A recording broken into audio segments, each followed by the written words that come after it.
everyone, how's it going? So it's that wonderful time of year again where students are making applications to postgraduate study. Now I know this because while I was working away on my laptop, I could hear one of the project supervisors who sits opposite me in the office having a Skype interview with a master's student for next year. In case any of you guys are curious, I'm currently studying my master's at King's College London, and it is a course in Translational Cancer Medicine. So it was really weird for me to listen to the supervisor have this Skype talk, because I was just like, oh my god, like 12 months ago, or maybe a little longer than that, I was just like, that was me. That was me having that conversation with my current supervisors. And it kind of got me thinking that when I was making applications, it would have been really useful to have a video talking about how to apply and some of the things to consider before applying and all of that kind of stuff. So I guess fast forward to today, I thought I would make the video for you guys in case any of you are going through the same process. So I guess without further ado, let's just get into the video, and I really hope some of these tips help you out.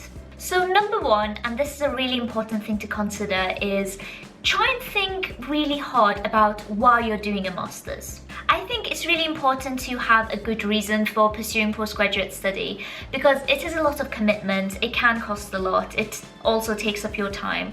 So try and avoid the attitude of, I don't know what else to do, so I'll just apply for a master's. That attitude can definitely come back and bite you in the butt if you halfway through decide that you really hate your course and you're just like, oh, well, I only ended up here because I didn't know what to do, and it's best to try and avoid that kind of situation right at the start. For me personally, I took a year off after my undergraduate just to kind of, not have to think about postgraduate study and anything like that, and give myself some mental space to try and decide what I want to do.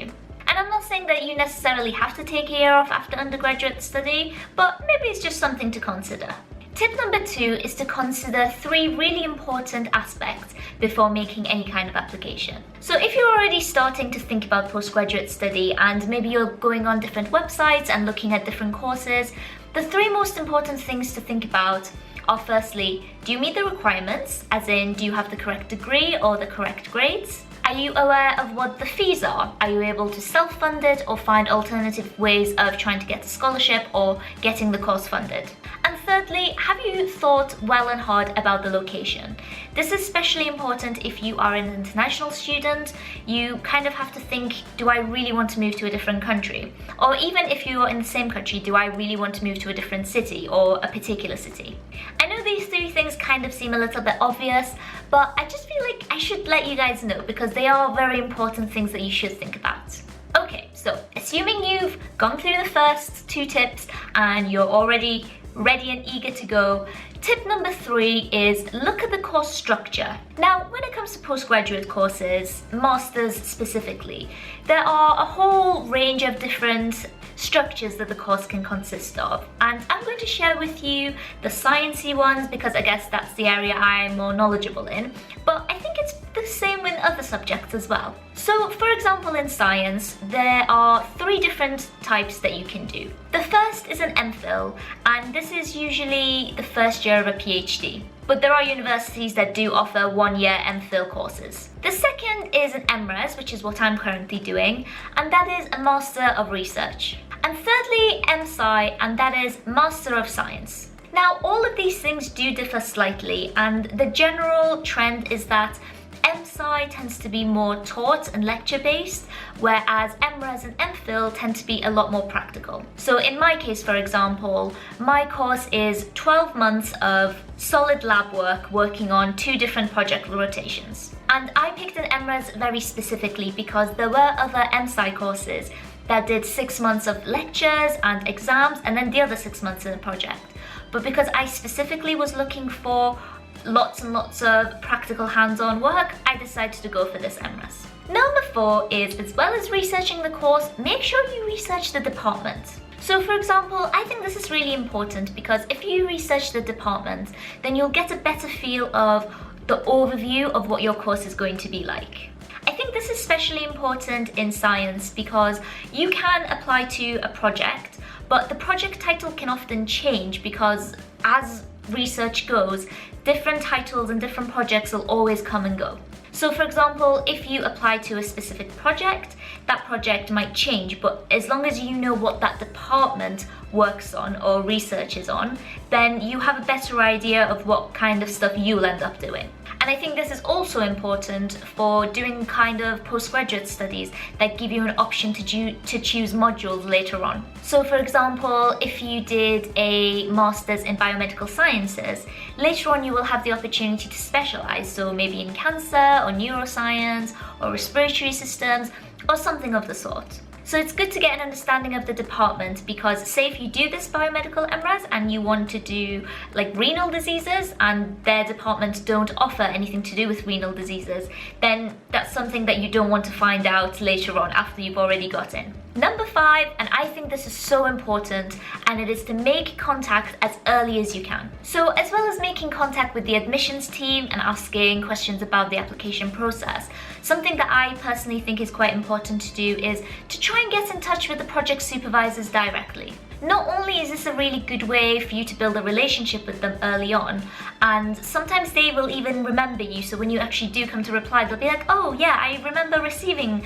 an email from this person showing interest. So not only is that a benefit because it shows that you're passionate and eager about wanting to study this course, but it's also a really good way to get very specific hands-on information right at the beginning. And it's a good opportunity for you guys to ask about their specific field or their research interests, or even very specific questions about the departments and, you know, all of that kind of stuff. A little word of warning though, don't be put off if you do not get a reply.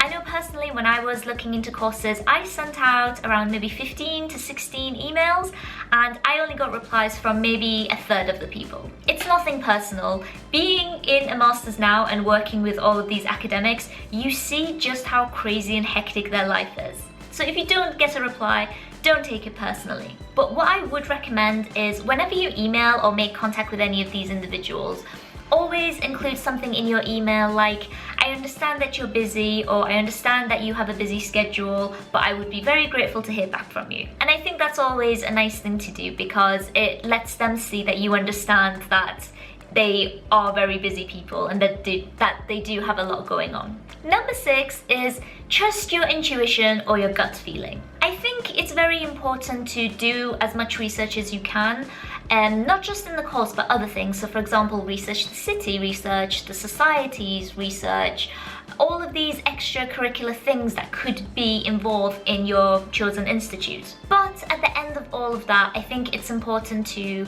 really listen to your intuition and think what you think is best for you. Number 7, and this is kind of following on from the last point, is try not to get too many people's advice on where you should go.